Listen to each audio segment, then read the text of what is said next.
Welcome to another edition of the Insider Mailbag. I'm Jared Johnson. And man, we had truly a ton of really good questions from Inside the Red Raiders subscribers this week. So, man, I'm going to jump right into it.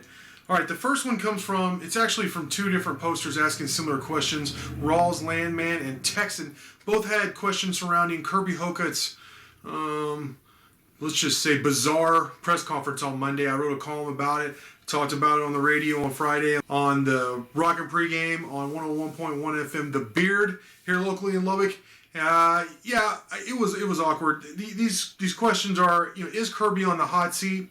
The reason he asked is because, he's a top 10 highest paid athletic director in the country, and 85% of his business has been bad for a long time. Now, that's a lot of opinion there. And then Techson just wanted to know, is Kirby all right? Because he seemed kind of sick or something in that Monday presser. Like I said, and I've talked about it a lot. It was bizarre. It was a really poorly executed press conference. Is Kirby on the hot seat? I would just suggest, without knowing for a fact, that the presence of President Skuvanek will tell you yes. The fact that he needed the dreaded vote of confidence from President Skuvanek tells you that, I think a guy like Kirby Hocutt, who had he wielded such ultimate power for so long here in Lubbock with the athletic department, that it appears there may be some cracks there with the scandal, the national scandal. It was like in USA Today and several other publications with the women's basketball program, the alleged abuse there that took place with some of the players. And then the softball, I don't know. It seemed kind of like a softball type controversy, to be quite honest. I mean, it just didn't seem like there was a whole lot to it, but the coach did leave. And then, this whole fiasco where they went radio silent, and, I think a lot of people weren't satisfied with the end result. But then again, I think already it's just Saturday when I'm recording this, so not even a week has gone by, and I think like the stance is softening. Like Matt Wells really helped his cause. I think it helped. He had the press conference that Hocutt should have had. He was strong. He was confident. He felt like he was truly talking to Red Raider fans out there, like man to man, like you would at the bar. Like, hey, coach, what's the deal here? And he laid it out. So I was really impressed. Now, that's not to say that all the issues are fixed and all that, but I feel like as much as Matt Wells could have accomplished in a press conference, he did. And that was the exact opposite at Kirby Hocutt. So is he on the hot seat? More so than he ever has been, I believe. I wouldn't say 85% of his job has been bad, but football is the main deal. I love basketball. I love college basketball. I love Red Raider basketball, to be quite honest. But in terms of revenue, interest, all that, football is king and is going to continue to be so. All the other sports, it's great. Like, I'm a big soccer fan, which some of y'all out there might laugh at me about. I developed a real love for the sport, covering it in the Valley, in the Rio Grande Valley, and then of course there's international World Cup soccer I really like. I don't cover Texas Tech soccer, and that's because the interest isn't there. For me, it's a business. Football is king. Basketball is pretty good. Baseball is a niche. I know people don't like to hear that, but it's college baseball. It's true.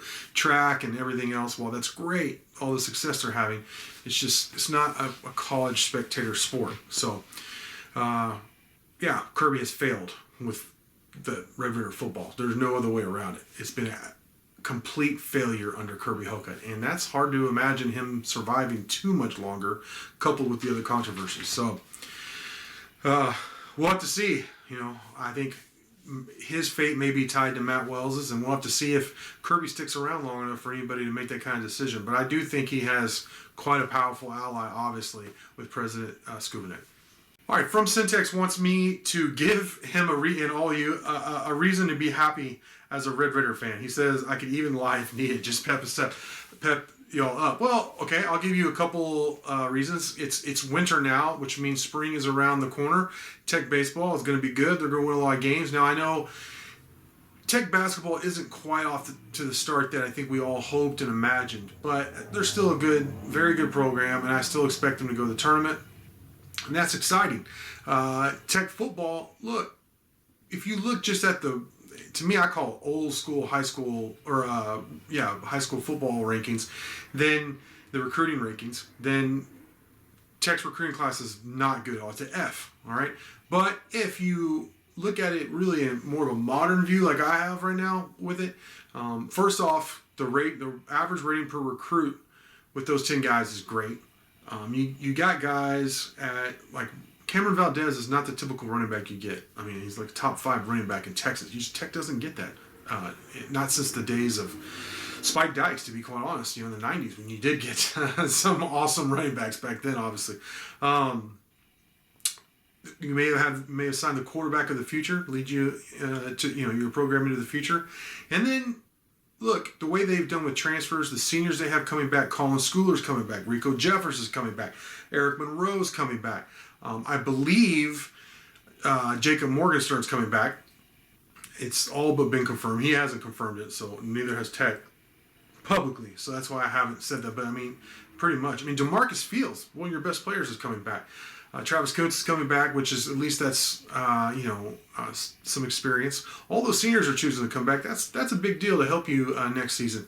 And then you're adding these grad transfers. Of course, Tyree Wilson is a defensive lineman who, while he didn't register a lot of stats, there were so many times I saw where he just totally blew up plays with, and he was double teamed almost the entire season once he really started playing a lot.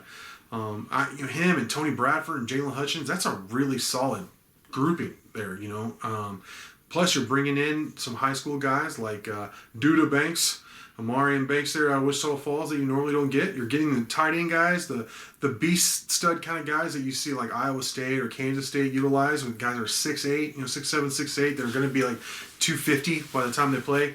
I like that.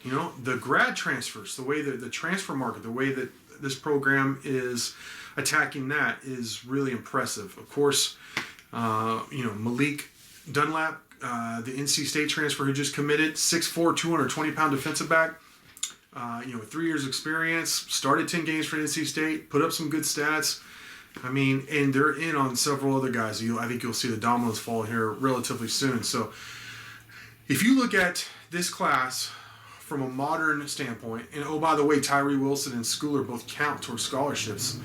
You got those guys to play as walk-ons. Talking about big-time players playing as walk-ons this past season. They count towards the scholarship limit. But when you take that broad look, not just look at the traditional, okay, they're ranked 72nd based on how many guys they have signed, then this class becomes pretty impressive. Very impressive, actually. I mean, the bottom line is raising the talent level on your roster, and this coaching staff is doing that. So I feel pretty good about watching some baseball this spring, seeing Tech basketball make another tournament run and continue to build that program, and then seeing what Wells can do with the roster. I've had zero problems with his roster management, his staff, and the way they've recruited and stuff. It's the in-game decisions, which we'll have to see if that changes next season. But I think there's definitely some reasons for optimism. I mean, we could be in the running or looking at some, I don't say big time winning in the future for Texas Tech, but happier times at least. So that's my pitch. bjsmyhero asks, is the basketball team better, worse, or about what I expected heading into conference? I would say, and of course this was asked before they played the Kansas game, which, man, heartbreaking loss, 58-57 in Kansas there at the end. Should have won that game, as Coach Beard so eloquently stated in the post-game press conference afterwards. But no, as bjsmyhero has a really good question there. And, well, I don't like to beat around the bush, so I'll say they're not as good as I expected. And there's a pretty good reason for that. First off, they need to shoot better just on the court. But also, if you had told me that Kevin McCullough wouldn't have played, and Joel Ntombwe, who left the program by the time they started play, Big 12 play, this would be about what I expected, to be quite honest. But, no beating around the bush, bottom line here, yeah, they're not as good as I expected. And I think those 3 reasons are why. I think you need McCullough back, and Ntombwe leaving, that sucks because he was a talented guy, but I like Tyreek Smith. I think I prefer, at this point, please give Tyreek Smith more minutes. And then they got to shoot better. From the line and from the field, from behind the arc, all the way around, they have to shoot better. All right, RedRaiderGrad has kind of it's a long question, but it's a good question, and I want to just kind of sum it up, paraphrase. And I actually started a thread about this earlier in the season, before the football season ended. Basically, Tech ended up 4-6, which is about what everyone predicted. I think going before the Houston Baptist game, I said 5-5, and I really there's plenty of people. There's people on the site where in like a board meeting right before the season kicked off, I said, look, this team is a 4 to 6 win team. If the ball bounces the way they wanted to, if they get lucky, they'll win 6. If it doesn't, 4. So I'm going to split the difference and say 5. After I saw Houston Baptist, I quickly said 4. And the season played out in terms of wins and losses from that standpoint pretty much the way I thought it would. But still, we all talk about the eye test, and this comes back to RedRaiderGrad's question, just like, should people be that upset based on the results, or is it more about how they lost those games? I mean, I think you look at, it's not even how they lost some of the games, it's how even the games they won, how they did. I mean, Houston Baptist, that didn't feel like a win. And then, of course, the Texas game. I mean, look, anytime you have a chance to beat Texas, it's a big deal for Texas Tech. I mean, we're being real once again here with each other. It's a big deal, and you had them. They had them down 15 with 3 minutes and 13 seconds left, and you blew it. That started really, the Houston Baptist game started it, but the Texas game really just put in an overdrive for Red Raider fans that this had a chance to be a really miserable season, and it was in a lot of ways. They went over Baylor. You had the Sarajic slide. West Virginia is the only win that I feel like, as Tech fans, you're like, all right, that was a really solid win. You had the Kansas win where you barely beat them, 16-13. That was really hard to watch and disappointing. That was a terrible Kansas team, even by Kansas' standards. So, I mean, there's just a lack of joy, even when you won in a lot of these games. So, I think that's where, in all those in-game decisions, the 2nd and 4 field goal of TCU, Sarajic slide, the sky kick against Texas. I mean, onside kick against Oklahoma State, when you had all the momentum. There's just, I feel like a lot of the anger, first off, comes from just all the losing over the years. We got to start with that. And then the way they lost with some of the questionable coaching decisions, I think really just frustrated fans. So I think that's why you have such the animosity towards Tech Athletics and the coaching staff right now. But, they keep building this roster. They win some ball games. They have an easy non-conference schedule by normal standards, and that they don't play a Power 5 school. I think it was a Stephen F. Austin, Florida International, and then Houston is your non-conference. So you have very winnable games at home. So they could have a really good season by Texas Tech recent standards. I mean, they could win. I could easily see them winning 6 or 7 games next year. So they got to keep building the roster. They got to find a quarterback, and obviously, as of right now, get an offensive coordinator in here. And Wells has to get out of his own way during games. So if they can do those things, then they can have a season worth celebrating next year, or at least not feeling so miserable all the time. I think that's.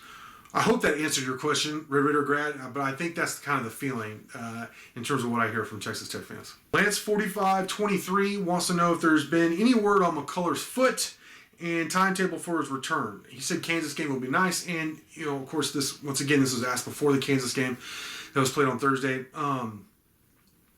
Coach Beard said there was a chance that he could play against Kansas. Of course, he didn't.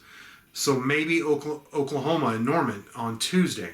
We'll have to see about that. If he doesn't, I would think, based on the fact that Coach Beard said he has been practicing, he was a game-time decision for Kansas. So if he doesn't play in Norman against Oklahoma, I would think this will be the perfect time. Rest over Christmas. They don't play for several days. Come back, play Incarnate Word. Get his legs out get his legs under him, and get ready to go into conference play after that. Because boy, they hit conference play really hard after that. It's all Big 12, other than the Big 12 SEC Challenge where you go to LSU, which won't be easy. So I think that, to me, that makes a lot of sense. If he does play against Oklahoma, all the better. I don't know how much he'll be able to play, but if not, then at least I really believe that he'll be back for the Incarnate Word game. Texas Tech Austin says, I'm 51 years old. How long do I have to... This is great. How long do I have to live to see Tech field a 9 to 10 win team, football team? He says he's not really joking, trying to plan some things out. Yeah, stay alive, bro. Stay alive. Hopefully a 9 or 10 win season will find you. Yeah, that's hard to say. The Big 12 isn't that strong right now. So, I mean, yeah, Oklahoma looks like a monster. Iowa State's rolling. I like what Chris Klieman's doing at Kansas State, but they're a year or two away from being really good, I think. It's hard to tell with COVID for them. And we'll have to see what happens with Baylor and TCU. They're just kind of mid right now. Tech is getting closer, but you got to find a quarterback. You don't have a quarterback in this league. I mean, like a very good quarterback. I mean, you look at the two teams playing the Big 12 championship. They have a lot of things going for them, but they also have two stud quarterbacks, and Spencer Rattler for Oklahoma, of course, and Brock Purdy for Iowa State, who I know some people aren't as high on him as I am, but I think he's a very talented quarterback. I think he's a really good quarterback who can do it. He checks just all the boxes for me. He can run, very accurate most of the time, strong arm, throw on the run, all that. That's what it takes if you want to win 9 or 10 games. In Power 5 football. But you got to have a lot of other things going for you. And they're trying to fill out the roster, but I think I would say at the earliest would be not next season, probably not the season after that, but the season after that. And I know that's probably not what you want to hear, but you better hang around for at least that long, Texas Tech Austin. So if that is the case, then, I mean, you're seeing Matt Wells. And for all the things we say about Matt Wells, and rightfully so, he has produced, now, we're not at the Power 5 level yet, but he has produced a couple of those magical seasons where they win 10 or 11 games, with a lot of mediocre seasons between that. But he's produced some big time seasons, so maybe he can do that at least once here at Texas Tech in his tenure. Maybe not. Maybe he'll be gone after next year. We'll have to see. But they're building a more competitive roster. So I would say at the earliest, 3 seasons. Aquero Raider wants to know, why would a favored starter like Carter transfer? Well, for one, look, Keyshawn, he is a favored starter, but then again, I mean, really, just before, I don't think he was the starter at the beginning of the season. If you look, Dalton Rigdon was. And Dalton Rigdon started most of the season last year.